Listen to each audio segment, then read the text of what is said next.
सध्या आपण प्रभू येशू ख्रिस्त हा इतरांपेक्षा कसा श्रेष्ठ आहे, सर्व समर्थ आहे, वेगळा आहे, याविषयी देवाच्या वचनातून काही गोष्टी पाहत आहोत. आणि म्हणून ह्या संदेश मालिकेचं नाव आहे ख्रिस्त सर्वहून श्रेष्ठ, क्राइस्ट अमंग अदर गॉड्स. आणि आजच्या या सिरीज मधला आजचा हा चौथा संदेश आहे. आणि आजच्या संदेशाचं शीर्षक आहे एक असाधारण मृत्यू. एक असाधारण मृत्यू, अन एक्स्ट्रॉर्डनरी डेथ. एका कार्यक्रमामध्ये एका सुप्रसिद्ध पालक साहेबांची सेवकांची भेट झाली आणि त्यांच्या शेजारी बसण्याचा योग आला आणि त्यांना विचारलं की प्रभू येशू ख्रिस्त देवाकडे जाण्याचा एकमेव मार्ग आहे, असा तुमचा विश्वास आहे का? आणि ते म्हटले की हो, निश्चितच. असं तुम्ही का विचारता? आणि मग आणखी क्लिअर करण्यासाठी परत एकदा त्यांना विचारलं की सर्व धर्म जे शिकवतात आणि सर्व इतर विश्वास जे आहेत की सर्वच आपल्याला देवाकडे नेतात, स्वर्गात नेतात, याच्यावर असा तुमचा विश्वास आहे का? ह्याच्याबद्दल तुमचं काय म्हणणं आहे? आणि ते म्हटलं की हो, सर्व धर्मावर माझा विश्वास आहे की सर्व धर्म योग्य ते शिकवतात आणि आपल्याला देवाकडे नेतात. मग आपण हिंदू असो, बुद्ध असो, ख्रिस्ती असो, कोणी असो. आणि मग मी त्यांना असं विचारलं की ही विसंगती नाही का की तुम्ही विश्वास ठेवता की येशू ख्रिस्त हाच एक मार्ग आहे आणि नंतर म्हणता की दुसरे मार्ग पण आहेत की जे आपल्याला देवाकडे नेऊ. हे परस्पर विरोधी आहे असं वाटत नाही? आता असा अनेकांचा आज विश्वास आहे. अनेक लोक असा विश्वास ठेवतात की सर्व धर्म योग्य शिकवतात, सर्व धर्म आपल्याला, आपण काही विश्वास ठेवला तरी आपण देवाकडे जाऊ, देवाकडेच जातो. परंतु नंतर काही वेळाने या पालक साहेबांनी असं सांगितलं हळूच की मी शास्त्रातला येशू ख्रिस्त नाही, तर जगातला जो येशू ख्रिस्त आहे, जगातला जो ख्रिस्त आहे, त्याच्याविषयी उपदेश करतो. शास्त्रातला ख्रिस्त नव्हे, की जो ख्रिस्त आपल्या प्रत्येकामध्ये आहे, जो देव आपल्या प्रत्येकामध्ये आहे, ज्याला काही जण परमात्मा म्हणतात, देव म्हणतात, की प्रत्येकाच्या ठाई देव. आणि मग विचार आला की दुसरा ख्रिस्त म्हणजे दुसरं येशू. पवित्र शास्त्र असं शिकवतं की प्रभू येशूने देखील सांगितलं की शेवटच्या काळी पुष्कळ जण मीच ख्रिस्त आहे असे म्हणून घेतील आणि लोकांना फसवतील. पौलाने सांगितलं की अन्य येशू जर कोणी गाजवला तर तो व्यक्ती, मग तो देवदूत जरी असला तरी तो शापित असो. म्हणजे अन्य ख्रिस्त आणि अन्य येशू हे जगात गाजवले जात आहेत. आणि विशेष करून असा विश्वास न्यू एज मुवमेंट किंवा नवयुगाची चळवळ ज्याला म्हटलेलं आहे त्यांचा आहे. परंतु ह्या सर्व थेअरी ज्या आहेत, हे सर्व विश्वास किंवा त्यांच्या ज्या विचारसरणी, कल्पना ज्या आहेत, त्या पवित्र शास्त्राला धरून नाही.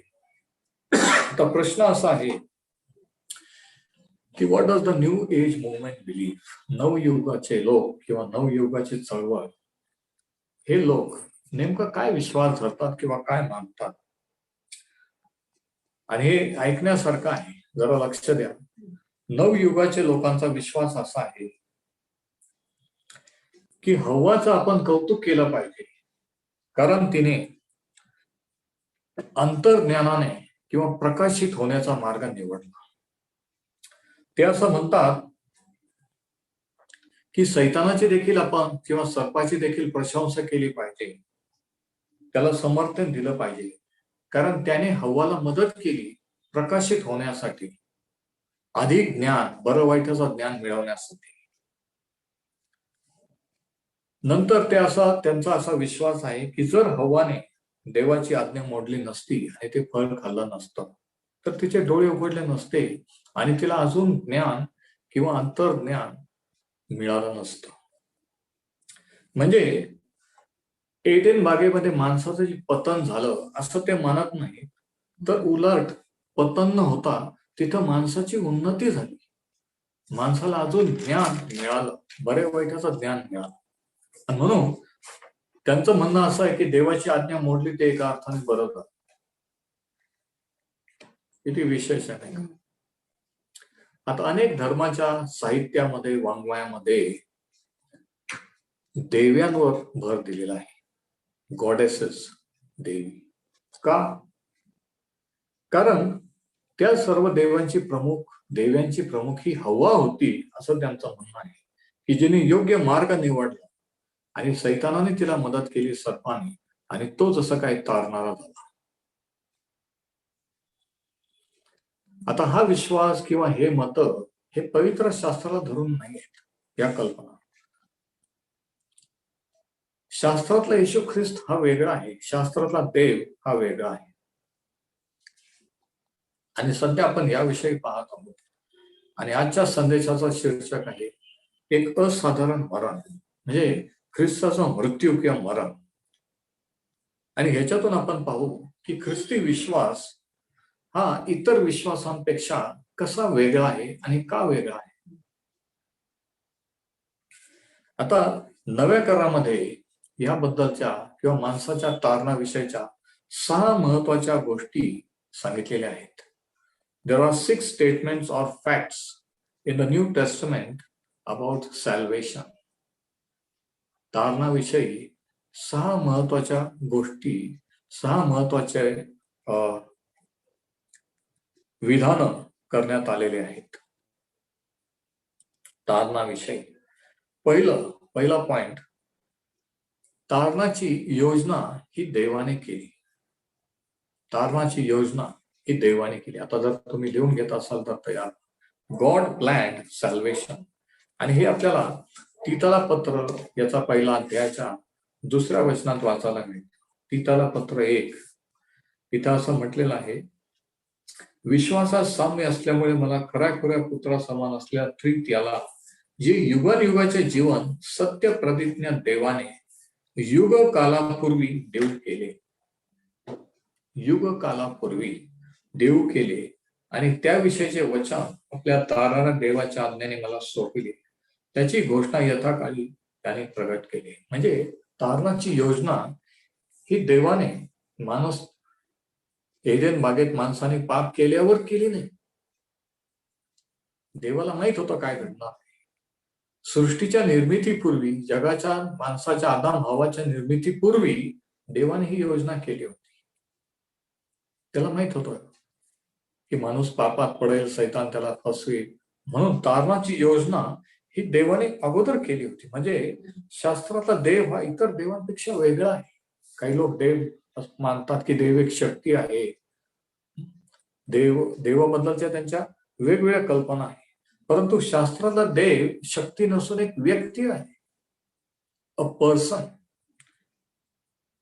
ज्याला व्यक्तिमत्व असतं, जो एक व्यक्ती आहे, जो विचार करू शकतो, ज्याला भावना आहेत, जो निर्णय घेऊ शकतो, ज्याला इच्छाशक्ती आहे आणि जो कृती करू शकतो, असा देव हा शास्त्रातला देव आहे. शास्त्रातल्या देवाला कोणी निर्माण केलं नाही. प्राचीन काळापासून, प्रारंभापासून, अनादी काळापासून तो आहे. त्याने सृष्टी आणि माणसाला निर्माण केलं. आणि म्हणून माणूस देव निर्माण नाही करू शकत, माणूस देवाला निर्माण नाही करू शकत, किंवा माणूस म्हणू नाही शकत की देव असा आहे. कारण आपण देवाचं प्रोडक्ट आहोत, त्याच्या उत्पत्तीचं आपण त्याची उत्पत्ती आहोत, पण उत्पन्न करता तो आहे. आणि इकडे आहे का, उत्पन्न करता उत्पत्तीपेक्षा श्रेष्ठ असतो नाही. तर अशा प्रकारचा, परंतु इतर धर्मामध्ये देवाविषयीच्या वेगवेगळ्या कल्पना आहे की देव एक फोर्स आहे, देव एक शक्ती आहे किंवा काय, की तो व्यक्ती नाही.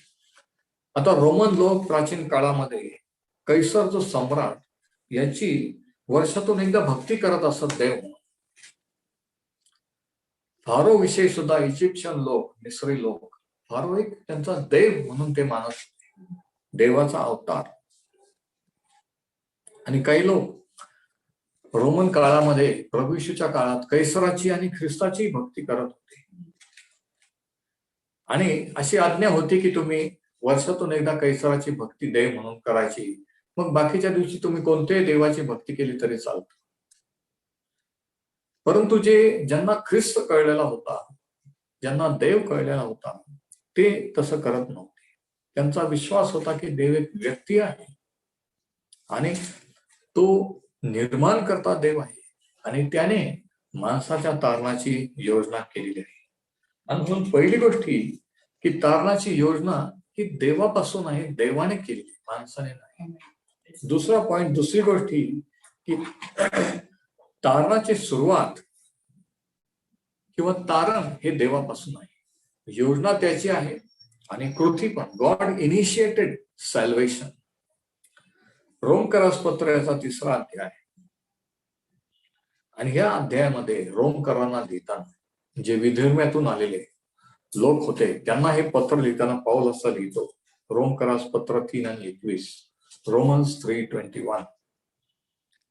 आता नियमशास्त्र विरहित असे जे देवाचे नीतिमत्व ते प्रगट झालेले आहे.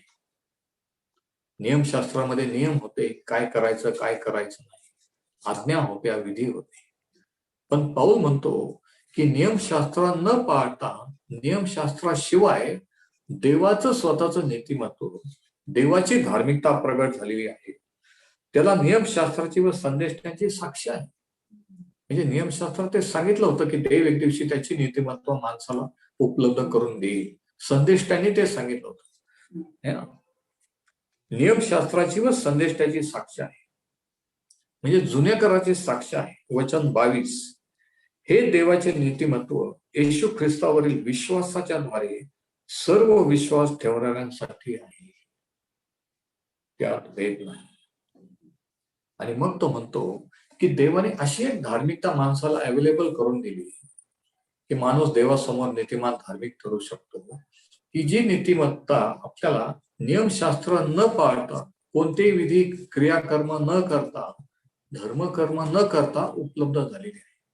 आणि 22व्या वचनात तो म्हणतो की हे येशू ख्रिस्तावरील विश्वासाच्या द्वारे आपल्याला उपलब्ध आहे. म्हणजे काही करून ते मिळवता येत नाही, ते येशू ख्रिस्ताच्या द्वारे आहे. आता 21 आणि 22 मध्ये आपण हे वाचतो की देवाने तारणाची योजना केली, आणि तारणाच्या कार्याची सुरुवात ही देवाने केली, येशू ख्रिस्ताला. आता पवित्र शास्त्राचं शिकवतो वचन 23 मध्ये की सर्वांनी पाप केले आहे आणि देवाच्या गौरवाला अंतरलेले आहे. सर्वांनी म्हणजे सर्वांनी. मग आपण किती सुसंस्कृत आहोत, किती उच्च घराण्यात जन्मलो आहोत, किंवा आपण काय करतो किंवा करत नाही, हा विषय नाही. पहिला मनुष्य, पहिली स्त्री पापी झाले, पाप जगात आला, त्यांच्यापासून सर्व मानवजाती पापी झाली, असं शास्त्र शिकवतं. म्हणून मनुष्य जन्मापासून पापी आहे, जन्माने, कृतीने, विचाराने पापी आहे. पाप करतो म्हणून पापी नाही, पापी आहे म्हणून पाप करतो,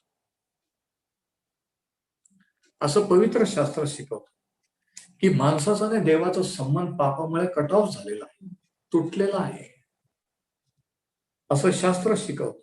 म्हणजे काय बरं काय वाईट हे आपल्याला माहित आहे, परंतु आपल्यामध्ये ते चांगलं किंवा बरं करण्याची शक्ती नाहीये, सामर्थ्य नाही.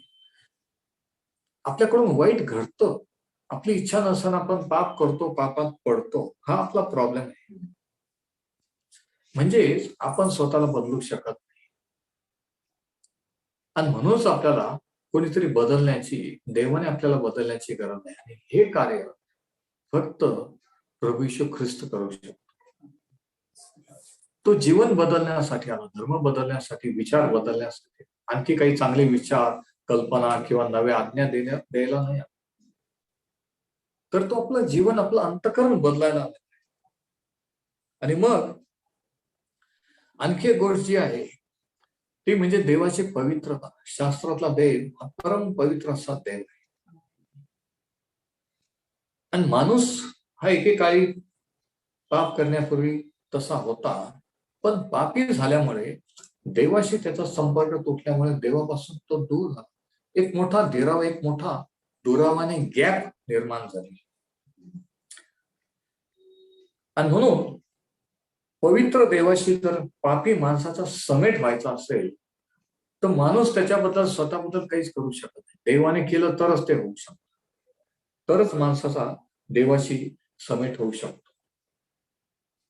माणूस स्वतःहून काही करू शकतो कारण तो कट ऑफ आहे, तो पापी आहे, त्याचा कॉन्टॅक्ट संपर्क देवाशी तुटलेला आहे.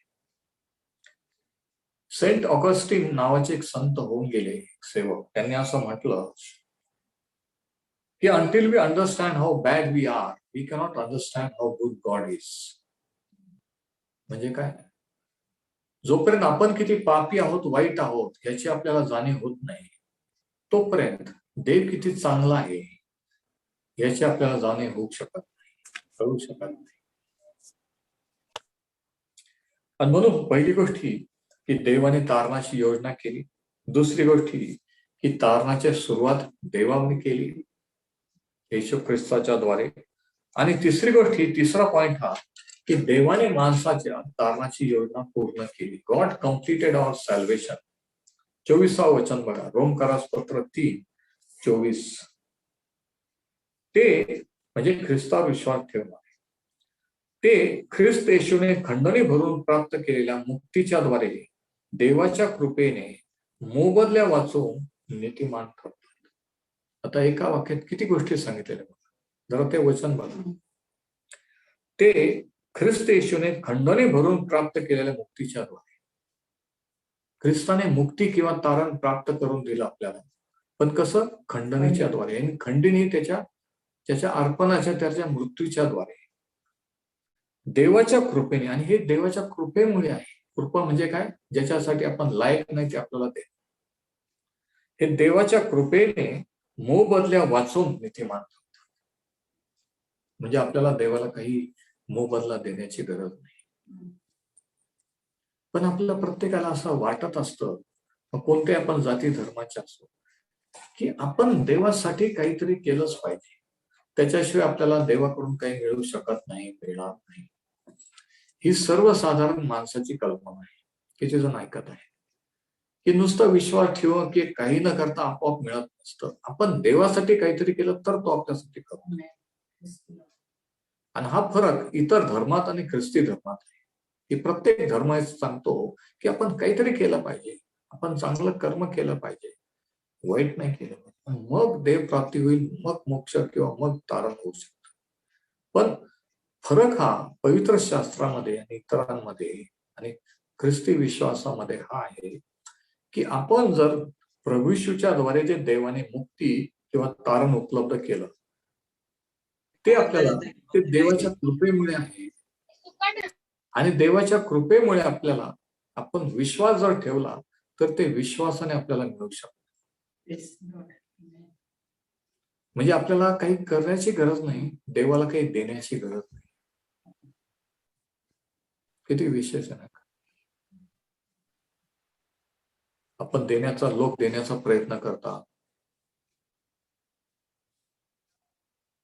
त्यांना वाटतं की आपण सोनं चांदी, काही मोठी रक्कम किंवा काहीतरी देवाला दिलं तर आपल्याला वाटते. परंतु तसं नाही. वचन 24 मध्ये देवाच्या कृपेने मोबदल्या वाचून ते नीतिमान ठरतात असं म्हटलेलं आहे. मोबदल्या वाचून. आणि मग वचन 25, त्याच्या रक्ताने विश्वासाच्या द्वारे प्रायश्चित्त होण्यास देवाने त्याला पुढे ठेवले. बघा, यासाठी की पूर्वी झालेल्या पापांची देवाच्या सहनशीलतेने उपेक्षा झाल्यामुळे त्याने आपले नीतिमत्व व्यक्त करावे. आपले नीतिमत्व सांप्रतकाळी असे दाखवावे की आपण नीतिमान असावे आणि ईश्वर विश्वास ठेवणाऱ्यालाही नीतिमान ठरवणारे असावे. आता देव पवित्र आहे, माणूस पापी आहे. पापी माणसाचं जर तारण करायचं तर पापाचं वेतन मरण आहे. पापाची शिक्षाही झाली पाहिजे, म्हणजे माणसाला शिक्षाही झाली पाहिजे. पण माणसाचं तारण नाही झालं पाहिजे, त्याचा नाश पण नाही झाला पाहिजे. आणि हा प्रॉब्लेम देवाचा. पण देवाने हा प्रॉब्लेम कसा सोडवला की माणसाच्या पापाची शिक्षा पण झाली पाहिजे आणि माणूस वाचला पण पाहिजे. तर देवाने त्याचा पुत्र मनुष्य रूप धारण करून जगात पाठवला. आता पापी माणसाला नीतिमान ठरवून देव स्वतः पवित्र नीतिमान कसा ठरवू शकतो? याचा एकच मार्ग आणि तो म्हणजे मनुष्य रूप धारण करून जगात येणं, माणसाची शिक्षा भोगणं, पापाचं वेतन मरण आहे ते मरणाची शिक्षा भोगणं, हाच एक मार्ग होता. परंतु देवाला जे अर्पण पाहिजे ते निष्पाप निष्कलंक आहे पाहिजे असतं, कारण तो पवित्र आहे. पण माणूस तर पापी आहे. मग माणूस पवित्र पाहिजे तरच तो पापी माणसाचं अर्पण होऊ शकतो. पापी माणसाने जर स्वतःचा बळी दिला, अर्पण केलं, तर ते देवाला मान्य होणार नाही, कारण तो पवित्र आहे आणि हे बळी किंवा अर्पण अपवित्र आहे. म्हणून देवाने त्याचा पुत्र येशू ख्रिस्त जगात पाठवला. म्हणून प्रभू येशूचा जन्म हा पवित्र आत्म्यापासून झाला, योसेफापासून नाही. पवित्र आत्म्याने ती गर्भरूप झाली. म्हणजे नैसर्गिकरित्या मेरी प्रेग्नंट राहिली नाही. तो गर्भ देवाच्या आत्म्याकडून होता. म्हणून प्रभू येशूचं रक्त हे पवित्र आणि निष्कलंक रक्त होतं. म्हणून त्या रक्ताने पापांची क्षमा आहे. आता या महिन्यात सर्व जग ख्रिसमस, प्रभू येशूचा जन्म साजरा. पण तो जन्माला कशासाठी आणि कशासाठी तर आहे, पण तो कसा जन्मला हे महत्वाचं आहे. तो नैसर्गिकरित्या नाही जन्मला. ते एकत्र येण्यापूर्वी ती गर्भरूप आहे, प्रेग्नंट आहे असं त्यांना दिसून आलं. बघा, तर कसं काय देव पापी माणसाचं धारण करू शकतो आणि तरी पवित्र राहू शकतो, क्षमा करणारा राहू शकतो, शिक्षा देणारा पण क्षमा करणारा. जुन्या काळात आपण वाचतो की अब्रामाला देवाचा मित्र म्हटलं, दाविदाला देवाच्या मनासारखा मनुष्य म्हटलं. का बरं देवाने अशी दोस्ती केली, मैत्री केली? कसं काय होऊ शकतं माणूस जर पापी आहे? आणि त्याचा एकच मार्ग आहे. देवाने म्हटलं की मी माझा पुत्राला प्रभू येशूला जगात पाठवे मनुष्य रूपाने. तो मनुष्य होईल, मनुष्य रूप धारण करेल, पण देवाच्या पवित्र आत्म्याने त्याला शरीर दिलं जाईल. त्याचा जन्म वेगळ्या रीतीने होईल, नैसर्गिक रीतीने नाही. आणि अशा रीतीने तो पवित्र आणि वेगळा असा मनुष्य ठरेल की जो त्याचं अर्पण करू शकेल. Praise the Lord. आणि मग त्याने त्याचं अर्पण केल्यानंतर ते अर्पण पवित्र असल्यामुळे मी त्याचा स्वीकार करेन. म्हणजे देव जो पुत्र, देव जो पित्याला स्वतःचं अर्पण करील हे अगोदर ठरलं होतं. हे देवाने आणि देव जो पुत्र प्रभू येशू ख्रिस्ताने हे ठरवलं. हा प्लॅन झाला माणसाच्या तारण्याचा. आणि म्हणून याच्यामध्ये काय आहे की याच्यामध्ये माणसाचा कोणताही सहभाग नाही. There is no involvement of human effort. आणि असं हे कोणीही कोणत्याही पुस्तकात, धार्मिक पुस्तकात, ग्रंथात सांगितलेलं नाही. म्हणून शास्त्रातला ख्रिस्त आणि शास्त्रातला देव हा कसा वेगळा आहे, अद्वितीय आहे. तर तिसरा पॉइंट हा की देवाने तारणाची योजना पूर्ण केली. आपल्याला काही करायची गरज नाही. देवाने त्याच्या पुत्राने ठरवलं, प्रभू येशू ख्रिस्त जगात आला, त्याने जन्म घेतला मनुष्य रूपाने, पवित्र आत्म्याच्या द्वारे त्याने स्वतःचं अर्पण केलं आणि तारण मानव जातीला उपलब्ध करून दिलं. Praise the Lord. चौथी गोष्ट की हे तारण देव स्वतः, ही तारणाची ही फ्री ऑफर आहे मानव जाती. God freely offers it. Salvation is a free offer from God. तारण, पापांची क्षमा ही देवाची माणसाला फ्री ऑफर आहे. हे ठळक शाईने, लाल शाईने, सोनेरी शाईने लिहून ठेवलं. बेनिफर जरा त्या लहान मुलीला बाजूला करतो, ते मध्ये मध्ये कॅमेऱ्याच्या इथे मला डिस्टर्ब होत आहे. तर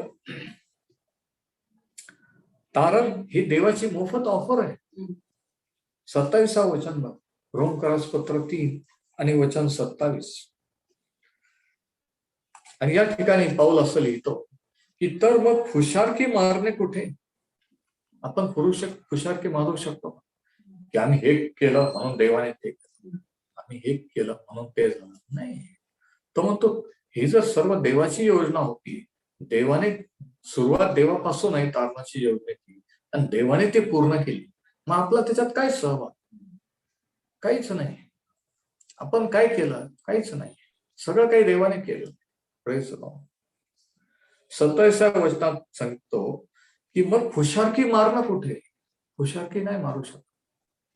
ज्यांनाही माहित नाही ते खुशारकी मारतात की आम्ही किती धार्मिक आहोत, आम्ही किती आज्ञा पालन करतो, आम्ही किती काय करतो.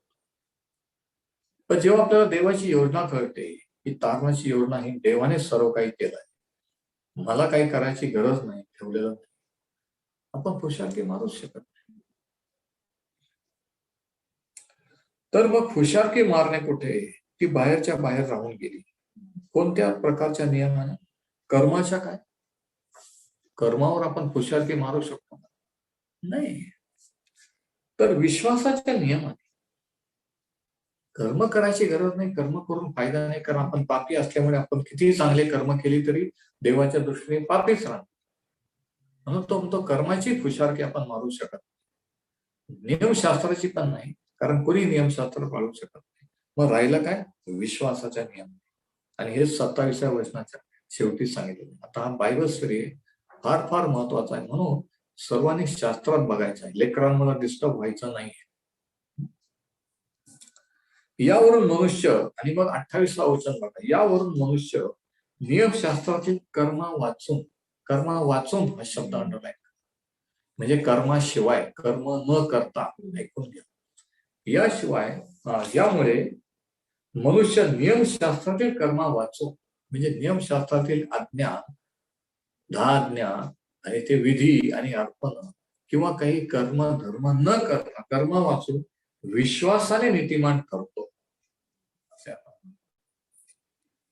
आणि हे पवित्र शास्त्र बायबल शिकवतो. हा फरक इतर धर्मात आणि ख्रिस्ती धर्मात, ख्रिस्ती विश्वास, कर्म न करता, कर्म केल्याशिवाय माणूस फक्त येशू ख्रिस्ताने जे केलं त्याच्यावर विश्वासाने देवापुढे नीतिमान करतो आणि त्याचं तारण.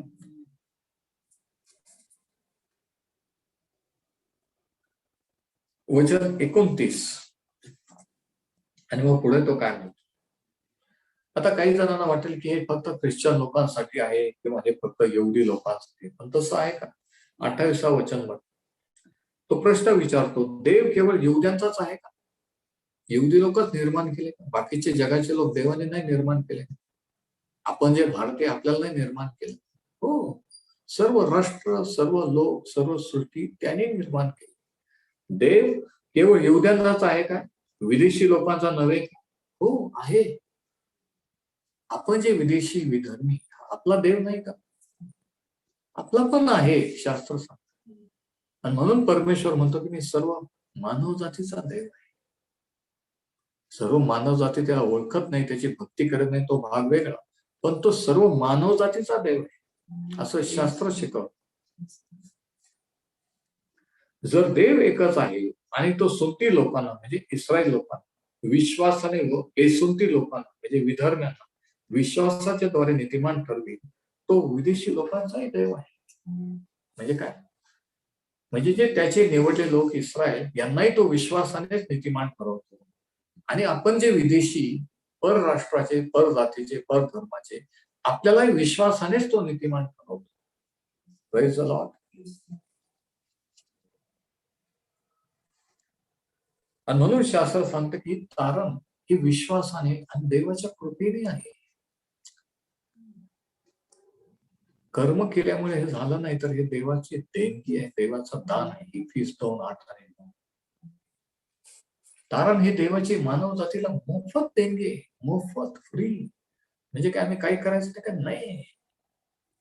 हीच तर आनंदाची बातमी आहे. काहीतरी करायचं आणि मिळवायचं, तर त्याला काय, त्याच्यात काय आनंद आहे की आम्ही केलं आम्ही मिळवलं? आनंदाची बातमी ही की काही करायची गरज नाहीये, ही फ्री गिफ्ट आहे. फक्त प्रभू ईश्वर विश्वास ठेवून ती घ्यायची आहे की प्रभू मी विश्वास ठेवतो आणि तारणाचा स्वीकार करतो. आणि मग 5वा पॉइंट, 5वी गोष्ट की गॉड गॅरंटीज आवर सॅल्वेशन. देव आपल्या तारणाची शाश्वती देतो. काय शाश्वती आहे? की आपण विश्वास ठेवल्यावर आपली क्षमा होईल, आपण त्याच्या राज्यात येऊ, आपल्याला मरण आलं तरी आपला नाश होणार नाही, याची गॅरंटी, याची शाश्वती. गॉड गॅरंटीज आवर सॅल्वेशन म्हणजे काय? म्हणजे हे की जर आपण प्रभू ईश्वर आपला तारणारा म्हणून विश्वास ठेवला, जे त्याने केलं ते माझ्यासाठी केलं असा विश्वास ठेवला, तर आपण कायमचे देवाचे हो. आपण कायमचे देवाचे हो. आता याच्यामध्ये, ह्या कार्यामध्ये जेव्हा देव आपल्याला आपल्या तारणाची शाश्वती किंवा गॅरंटी देतो का? कारण त्याचे गुणधर्म किंवा त्याचा स्वभाव तो कोण आहे. उदाहरणार्थ, हे सत्य की देव तारणाची शाश्वती देतो कारण याच्यामध्ये बरेचसे देवाचे गुणधर्म समाविष्ट आहेत. पहिलं हे की देवाचं सत्य याच्यामध्ये समाविष्ट आहे. की देवाविषयीचं सत्य काय? की तो परमपवित्र निर्माण करता आहे. पापाबद्दलचं सत्य की आपण पापी आहोत, तो पवित्र आहे, हे सत्य त्याच्यात आहे. तो पवित्र आहे, आपण पापी आहोत, हे सत्य आपल्याला कळतं. हे असं आहे म्हणून देव तारणाची शाश्वती किंवा गॅरंटी देतात. त्याच्यामध्ये देवाची दया आपल्याला दिसून येते तारणामध्ये, की देव हा दया करणार आहे, शिक्षा देणार नाही, जशा ससा वागणार नाही. कोणीतरी म्हटलं की देवाने माझ्याशी जशा तसं वागलं, मला न्याय दिला. न्याय जर दिला, तशा तसं जर वागलं, तर आपण कोणी जिवंत राहू शकत नाही. आपल्याला न्यायाची नाही, आपल्याला देवाची गरज, दयेची गरज आहे. आणि मग याच्यामध्ये देवाच्या या कारणामध्ये आपल्याला देवाचा प्रामाणिकपणा किंवा विश्वसनीयता दिसून येते. The integrity of God. God's guarantee of our salvation involves the integrity of God. नंतर देवाची विश्वसनीयता, की तो विश्वासू देव, त्याने निर्माण केलं, आदाम हवानी मानव जातीने पाप केलं म्हणून त्यांनी त्याला नष्ट केलं नाही, नवीन आदाम हवा सुरू केले नाही, तर त्यांच्या तारणाची योजना केली, त्यांना परत आपल्याकडे गेली. आणि हे का केलं? कारण देवाने आशीर्वाद अगोदर दिलेला, फलद्रूपा पृथ्वी व्यापून टाका. आणि हा आशीर्वाद दिल्यानंतर माणसाने पाप केला, म्हणून देव दिलेला आशीर्वाद कधी मागे घेत नसतो. आणि म्हणून ही तारणाची योजना झालेली आहे. नंतर याच्यामध्ये आपण पाहतो की या गॅरंटीमध्ये तारणाच्या, की आपल्याला नवीन करण्याचं, उत्पन्न करण्याचं, पुन्हा नव्याने उत्पन्न करण्याचं सामर्थ्य याच्यामध्ये दिसून येतं. म्हणून शास्त्र सांगतं 2 कोरिंथ 5:17 मध्ये की जो कोणी ख्रिस्ताच्या ठायी आहे तो नवी उत्पत्ती आहे. नवी उत्पत्ती, तशी एक उत्पत्ती आपण जन्मलो तेव्हा, आणि नवी उत्पत्ती जेव्हा ख्रिस्तावर विश्वास ठेवून जेव्हा जन्म होतो तेव्हा.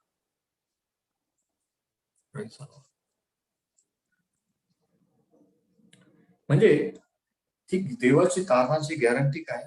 तो आपल्याला बदलतो आणि हे सर्व देवापासून आहे. आणि तारणामध्ये हे सर्व काय आहे? देवाची दया, देवाचं सत्य, देवाची कृपा, त्याचा प्रामाणिकपणा, त्याचा विश्वासूपणा, आणि त्याचं आपल्याला नवीन करण्याचं सामर्थ्य, बदलण्याचं सामर्थ्य. बरेच वेळेस असं सांगितलं जातं की तुम्ही सुधरा, तुम्ही हे व्यसन सोडून द्या, ते करू नका, हे करू नका, मग देव तुमच्यावर दया. पण ही चुकीची सुवार्ता आहे. हे असं आपण सांगायचं नसतं, कारण कोणीही आपलं पाप सोडू शकत नाही, कोणी आपण स्वतःला बदलू शकत नाही. तो पावर, ते सामर्थ्य आपल्यात नाही. काय सांगायचं की आपण पापी असल्यामुळे, तुम्ही पापी असल्यामुळे तुम्ही ते सोडू शकत नाही, मुक्त करू शकत नाही. पण प्रभूश्वर जर विश्वास ठेवाल, त्याने काय केलं त्याच्यावर, तो तुम्हाला मुक्त करू शकतो. अशा रीतीने आपण सुवार्ता, हे सोड ते सोड, हे करू नको ते करू नको, तसं नाही. ही शास्त्रवाद चर्च नाही, ही सुवार्ता नाही. प्रभूश्वर विश्वास ठेव, मग पापांची क्षमा होईल, आत्म्याचं तारण होईल, जीवन, मग आपोआप शास्त्र वाचेल, आपोआप तो चर्च नाही किंवा ती चर्च नाही. म्हणजे हे कार्य देवापासून आहे. नंतर शास्त्र सांगते की जर आपण ख्रिस्तावर विश्वास ठेवणारे आहोत, तर आपण ख्रिस्ताच्या, तो मरण पावला, पुन्हा उठला, आणि त्याने आपल्याला त्याच्या उजवीकडे, त्याच्या उच्च स्थानी आरोहण केले, तेव्हा त्याला आपल्याला त्याच्या उजवीकडे बसविले, त्याच्या सिंहासनावर राजासनावर. म्हणजे आत्मिकरित्या आपली पोझिशन ही आहे की जेव्हा आपण विश्वास ठेवतो, आपण त्याच्याबरोबर मरण पावलो, जुन्या जीवनाला, आदामापासूनच्या स्वभावात पुरले गेलो, तो जसा पुरला गेला आणि तो जसा पुन्हा उठला, तसं आपण विश्वास ठेवल्यानंतर आपलं आत्मिक पुनरुत्थान झालं आणि आपण स्वर्गीय स्थानी त्याच्याबरोबर बसले. आणि म्हणून तारण नष्ट नाही होऊ शकत, कारण एकदा झालेला जन्म कॅन्सल होऊ शकतो का? नाही. तसं एकदा तारण झालं तर ते तारण कॅन्सल नाही. आपल्याकडून चुका होतील, पाप घडतील, म्हणूनच प्रभू येशू जवळ आपण क्षमा मागायचा. पण एकदा झालेलं तारण हे रद्द होत नसतं, एकदा झालेला जन्म कॅन्सल होत नसतो. आणि जर आपल्याला त्याने स्वर्गीय स्थानी बसवले, तर तिथून आपल्याला खाली कोणीही काढू शकत नाही. जर आपल्याला काढायचं तर त्याला बाजूला काढावं. आणि मग आणखी एक गोष्ट देवाच्या आपल्या तारणाच्या गॅरंटीची, की ह्या तारणामुळे आपल्याला एक भवितव्य आहे, मृत्यूनंतरच, ह्याच्यानंतर ते एक जीवन आहे, एक आयुष्य आहे की जे आपण त्याच्याबरोबर घालू. आता बऱ्याचशा धर्मात असा विश्वास आहे की पुनर्जन्म, काही धर्म हे शिकवतात की ह्याच्यानंतर आपला एक जन्म असतो आणि आपण जर चांगलं केलं तर आपण मनुष्य, मानव जाती, नाहीतर आपण पुढच्या जन्मी काही होऊ शकतो, एखादा जनावर, एखादा प्राणी होऊ शकतो, हे पुनर्जन्म. परंतु शास्त्र पुनर्जन्म नाही तर नवा जन्म शिकवतो. प्रभू येशूने सांगितलं की नव्याने जन्मल्याशिवाय देवाचं राज्य कोणाला पाहता येईल. The Bible teaches resurrection, not reincarnation. आणि म्हणून असा विश्वास किंवा हे पवित्र शास्त्राशिवाय कोणीही शिकवत नाही की माणसाचा नवा जन्म होऊ शकतो, माणसाच्या पापाची क्षमा होऊ शकते आणि म्हणून देवाशी जोडला जाऊ शकतो. त्याचा एक भवितव्य आहे. आता तुम्हाला जर प्रभू येशू विषयी अधिक जाणून घ्यायचं असेल आणि प्रगतीकरण पाहिजे असेल, आणि अनेकांचं आजकाल आपण पाहतो युट्यूबवर आणि वेगवेगळ्या फेसबुकवर अनेकांचे असे दावे आहे की आम्ही येशू ख्रिस्ताला पाहिलं, प्रभू येशूने आम्हाला दर्शन दिलं आणि ते त्याच्याशी बोलले. एका व्यक्तीविषयी मी आता ऐकलं काही वेळापूर्वी की त्याने सांगितलं की 7.5 तास प्रभू येशू ख्रिस्त माझ्याशी बोलत होता. 7.5 तास. आता प्रश्न असा आहे की जो येशू ख्रिस्त त्यांच्याशी बोलत होता किंवा जो येशू ख्रिस्त काही जणांना दिसला आणि अनुभव जे आले, तो शास्त्रातला प्रभू येशू ख्रिस्त होता का? कारण जर इतके दिव्य अनुभव जर एखाद्या माणसाला आला तर त्याचं जीवन नक्कीच बदललं जातं. ती व्यक्ती कधीही पापात राहू शकत नाही.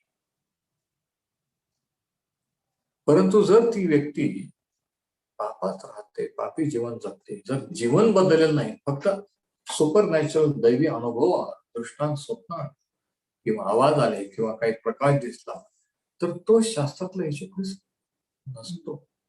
कारण शास्त्र सांगतं की सैतान देखील प्रकाशाचा दूत म्हणून प्रगट होऊ शकतो.